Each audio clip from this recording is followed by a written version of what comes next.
Good morning. My name is Jeff Davis. I'm the Executive Director of the MSU Alumni Association. It's my pleasure to welcome our viewing audience this morning to Bulldog Bites, which is our virtual speaker series featuring Mississippi State faculty, staff, researchers, and alumni. Today's installment of Bulldog Bites is the Access Impact, teaching independence to individuals with intellectual and developmental disabilities. We're very pleased to have our two speakers from our Access at MSU program this morning.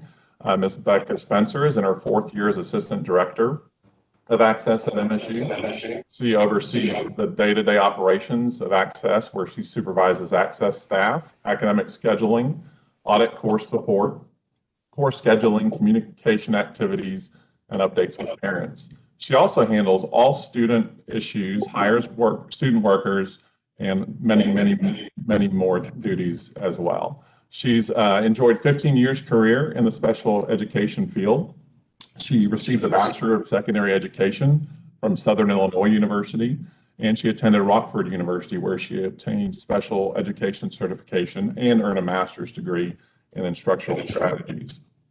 Ms. Carla Zimber, who spent the past 3 years with Access as the outreach coordinator, she's in charge of hosting informational sessions on campus, overseeing the application and interview process for admission to the program, and sharing information about Access with prospective families, educators, and school support staff.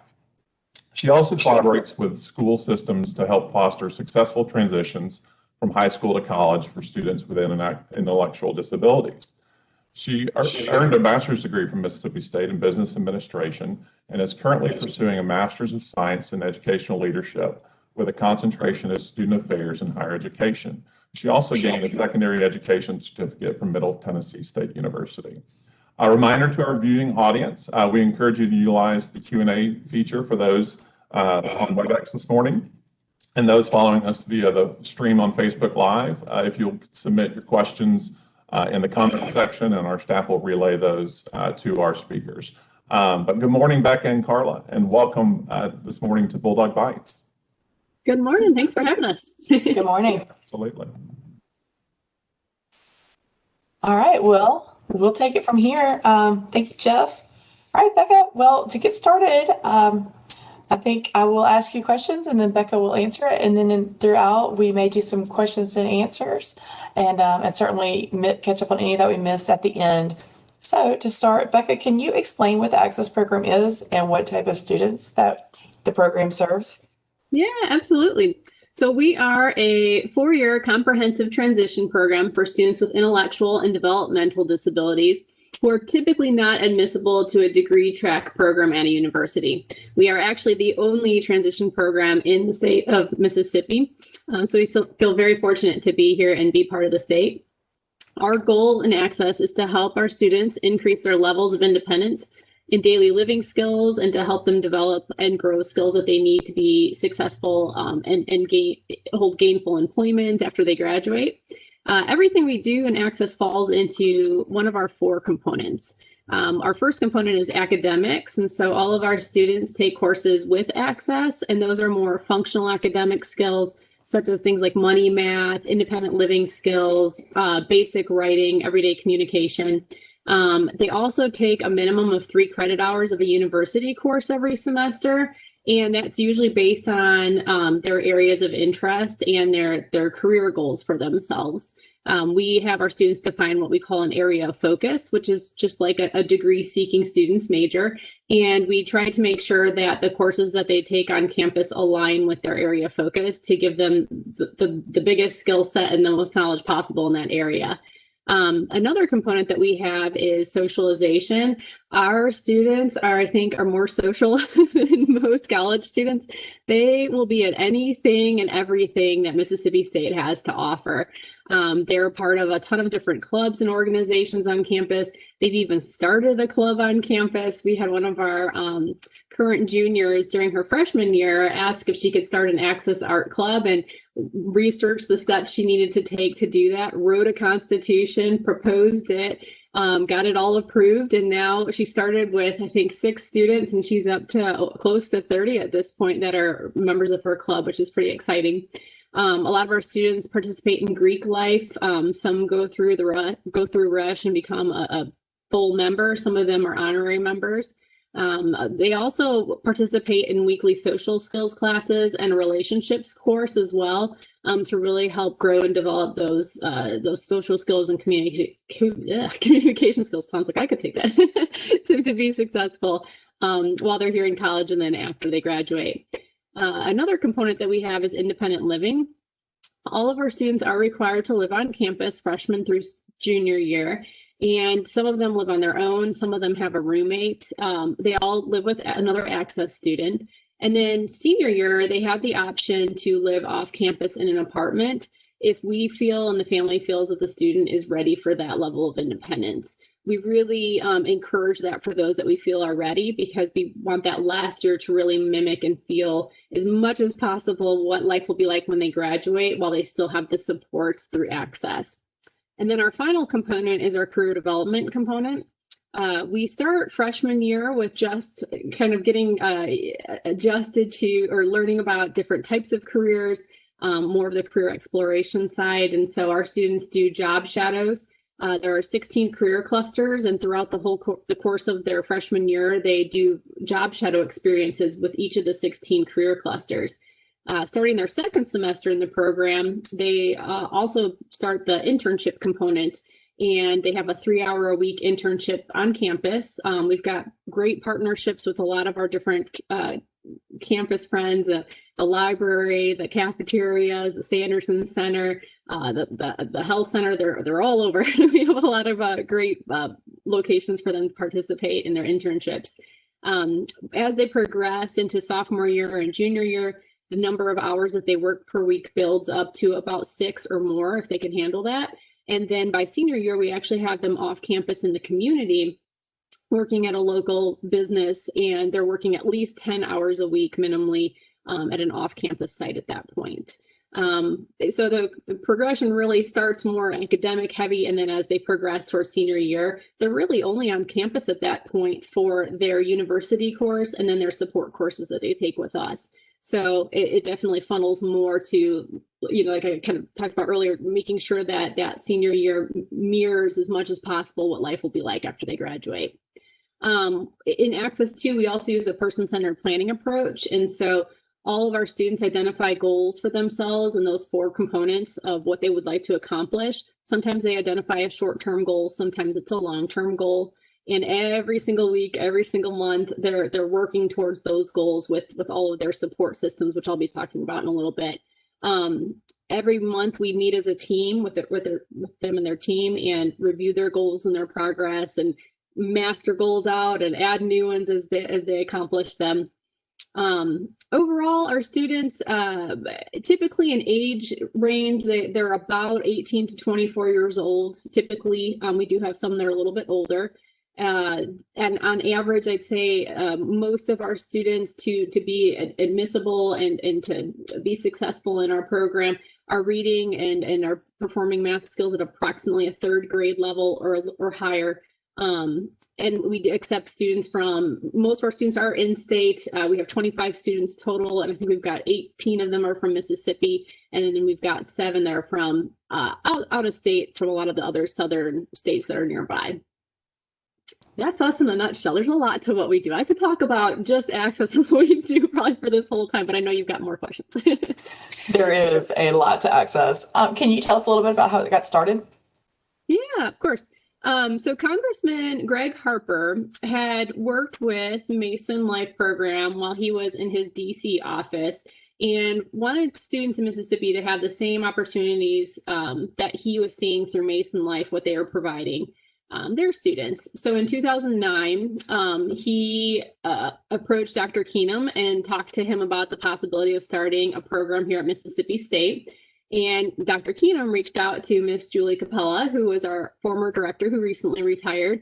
And she said, sure, why not? Let's do this. And so they began the process of figuring out how to start a program here on campus and what that needed to look like.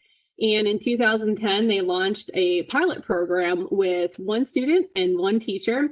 Congressman Harper's son ended up being our 2nd graduate from the program. He also was an Access alumni now. And in 2017 was really a big year for us. We received a CTP designation, which is Comprehensive Transition Program, and that was awarded to us after a pretty rigorous application process with the U.S. Department of Education. And by earning the CTP status, it opened up financial aid opportunities for our students.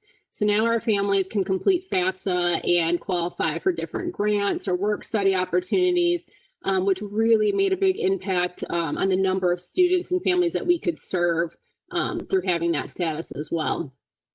Since we started in 2010 with our one student and our one teacher, we have really grown. Over the last 3 application cycles, we've seen over 100 applications come through, and we typically can only accept about 6 to 8 new students every year in each cohort. So it's really made it a competitive program. It's a good problem to have, but we wish we could serve more. And so we're talking about ways that we can do that, which I'll talk a little bit about too later. But our staff and our structure size too has really grown since 2010. So we now are at 25 students. We've got 13 alumni. We've got 4 full-time staff members, 1 part-time school psychologist, 4 graduate assistants, 33 student workers, and we have over 110 peer mentors that volunteer with our program every semester. So we've grown just a little bit in the last 10 years. Yeah, it has been an interesting growth, and it's been fun to watch. Access has seen so much growth in the program, and especially over the last 4 years. What is the big goal for Access, and what do you need in order to accomplish this goal? That's a great question. Well, with the increase in the number of programs nationwide, so there's actually a little over 300 programs now. Every single state has at least one. We, like I said, are still the only one here in Mississippi. And our big goal really is to continue building our outreach and our marketing to continue attracting students for our on-campus program, as well as increase opportunities for students that cannot be accepted, or maybe don't meet our admission criteria, or just aren't quite ready yet for a full on-campus program. So one thing that we've done is we're going to be expanding to offer online education programming starting this spring.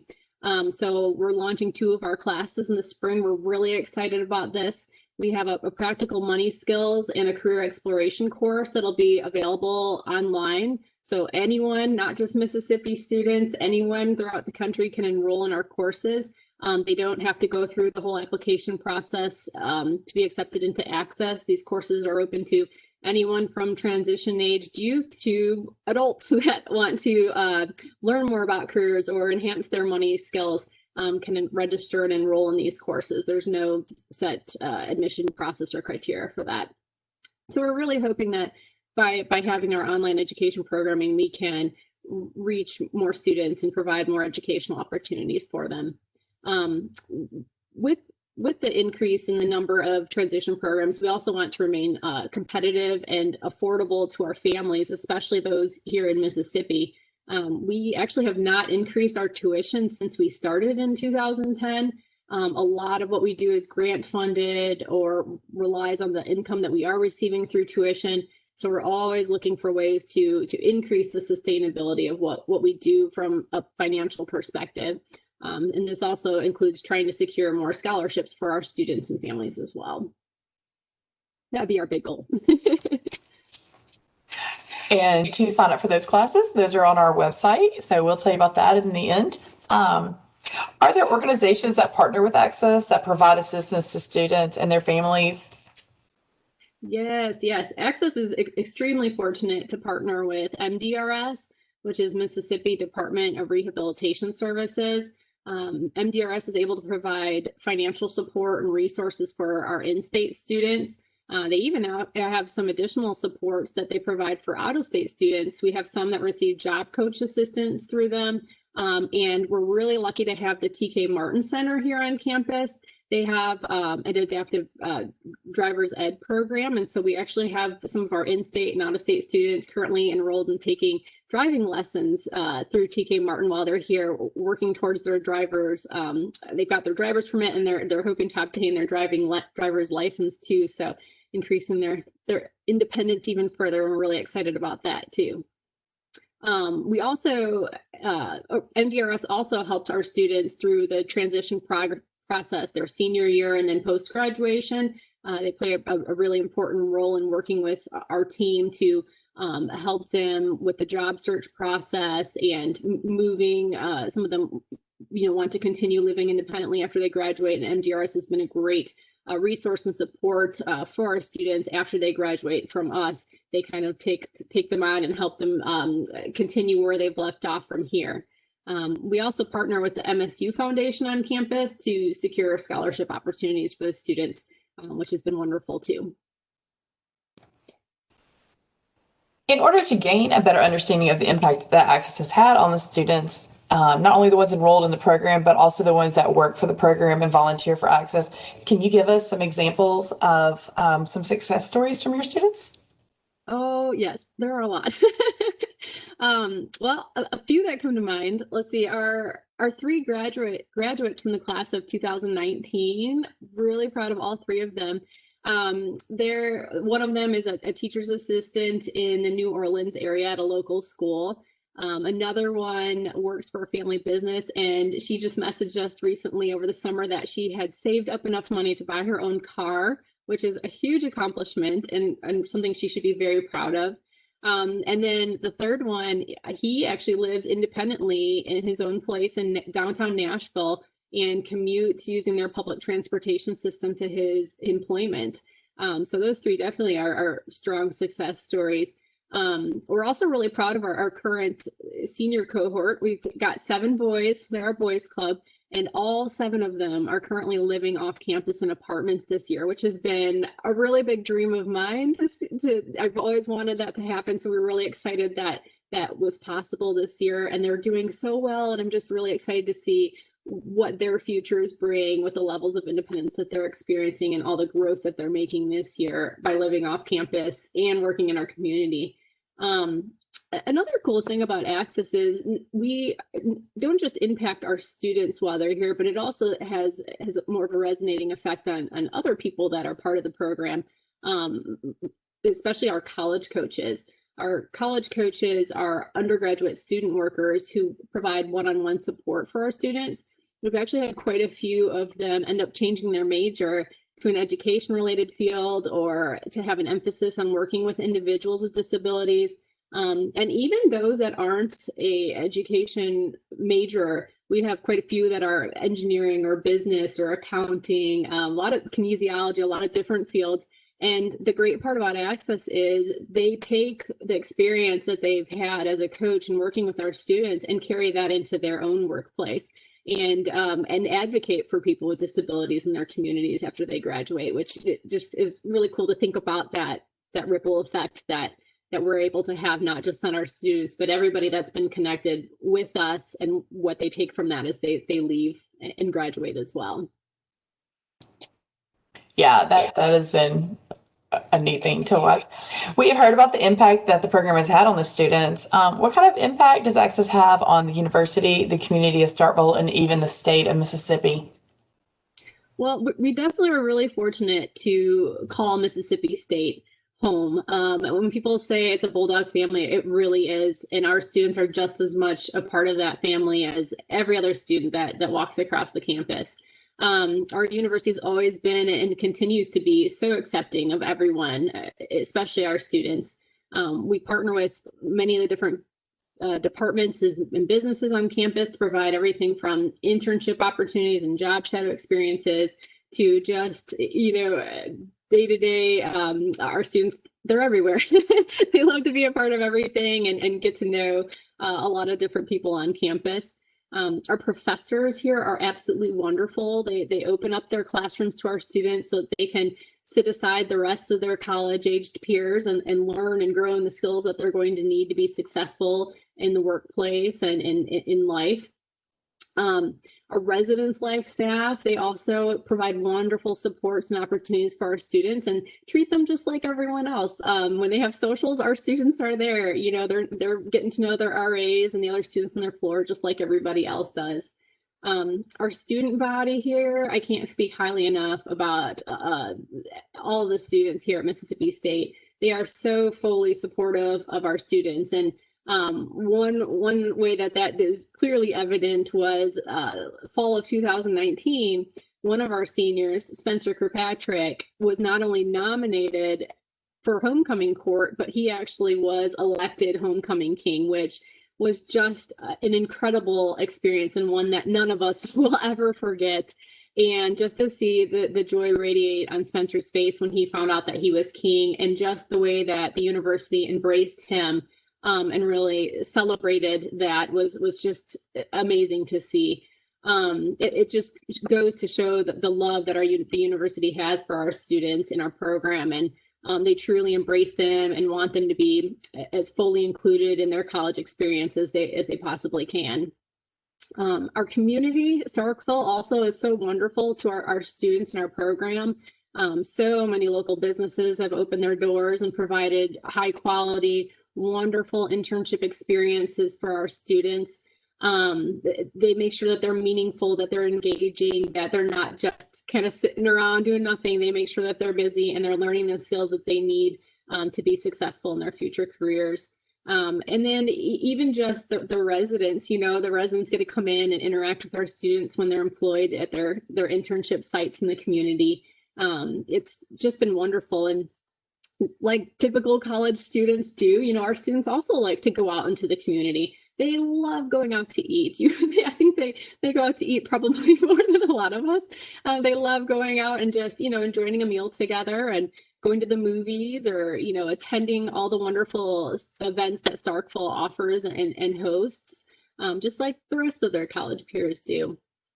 And then our state, we are very fortunate, to be here in Mississippi and to still be, the remaining or the only transition program here currently.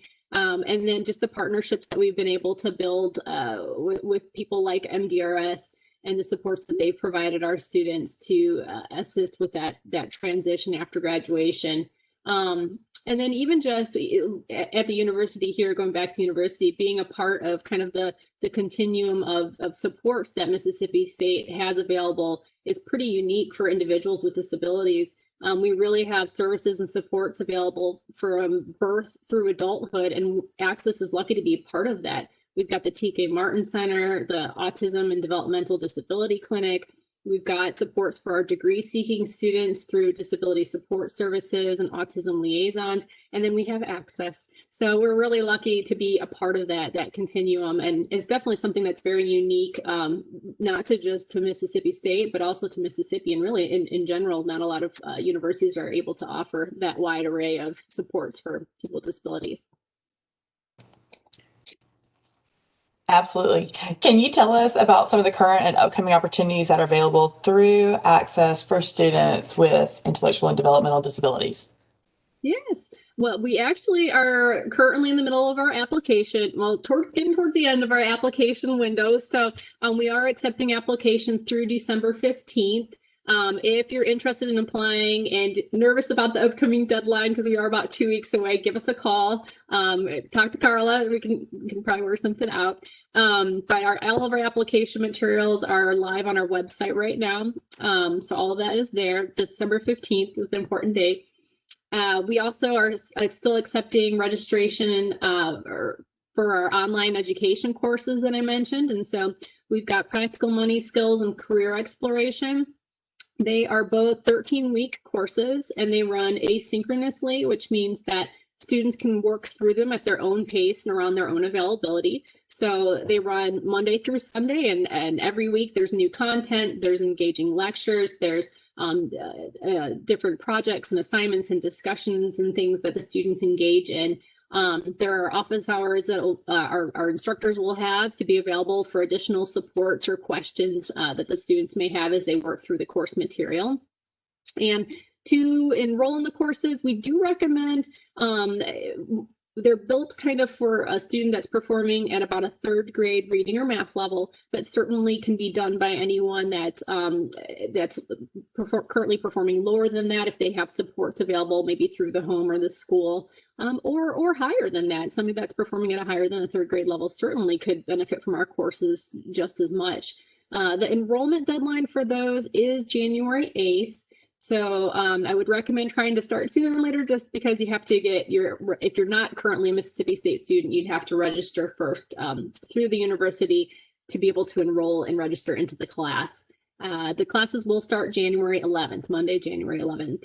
And if you are an in-state student, and you're a client of MDRS or not, I would highly recommend reaching out to them, because they can also help provide financial support towards the tuition and fees for the classes.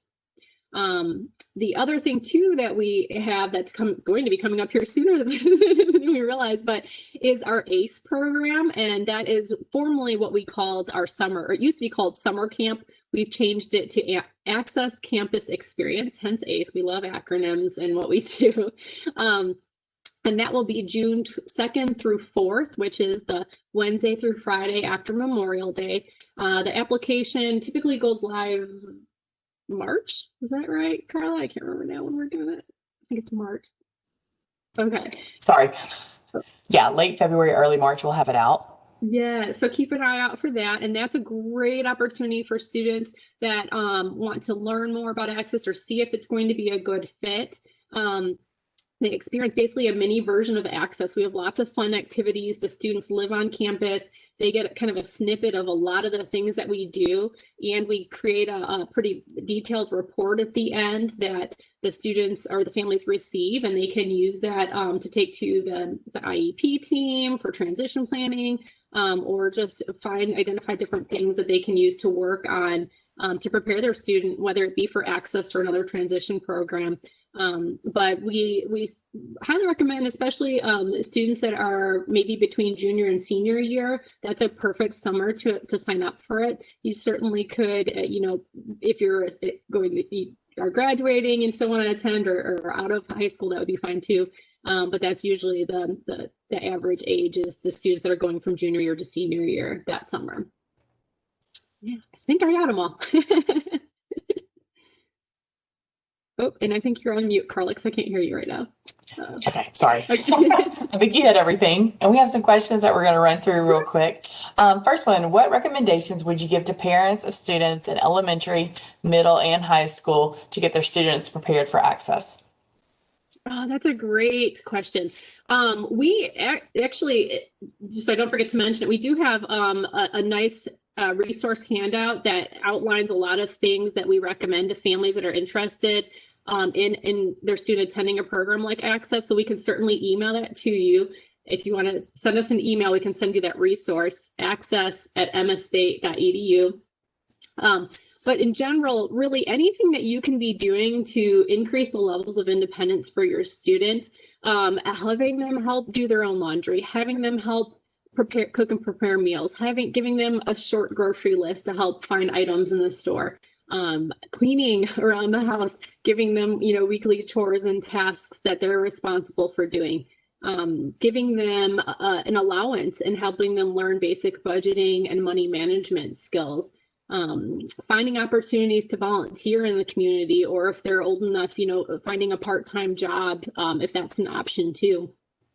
Anything that you can do to really allow your student to become more independent with their daily functioning skills, their adaptive skills, practicing those academic skills, whether it's money, math, or just basic calculations. Those are all really great ways to help get your student ready to prepare for a transition program.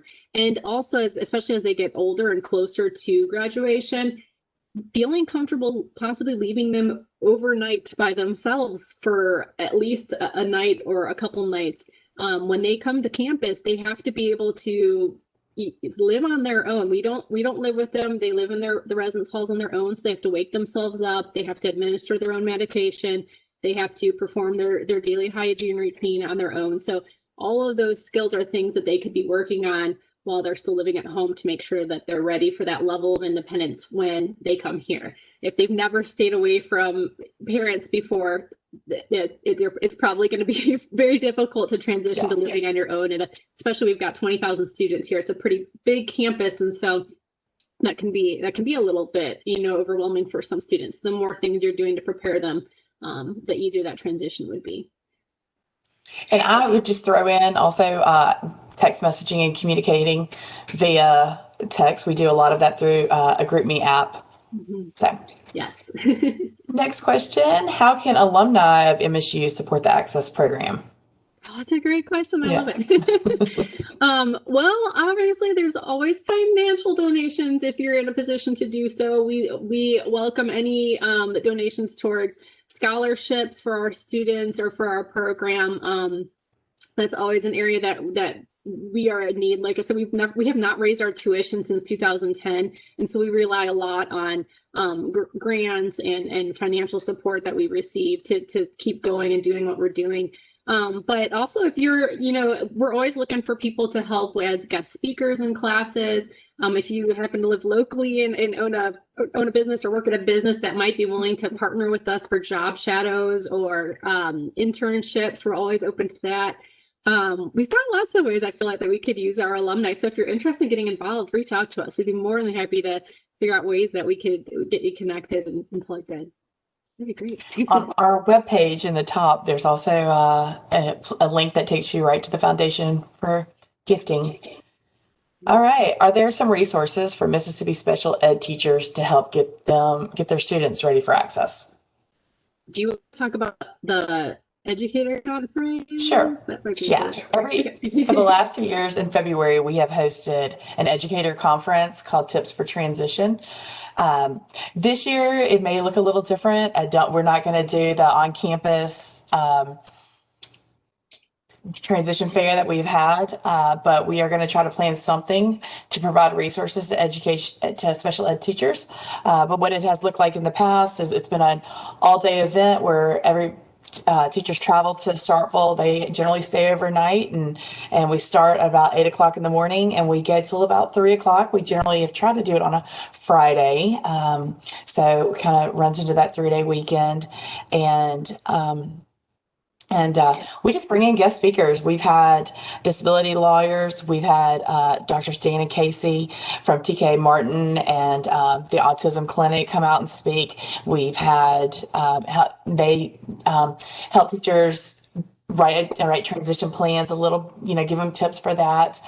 We've had our students speak as guest speakers, and they do a wonderful job and love to do it. And so it's just, we provide lunch, and it's just an all-day thing. And so we are hoping to get back to that in February of 2022, but we will not have the on-campus event this year. But shoot us an email again at access@msstate.edu and let us know that you're interested. When we put something together, we will be sure to reach out to you, but we will also have it on our social medias, which is Facebook, Instagram, and Twitter, and also on our website.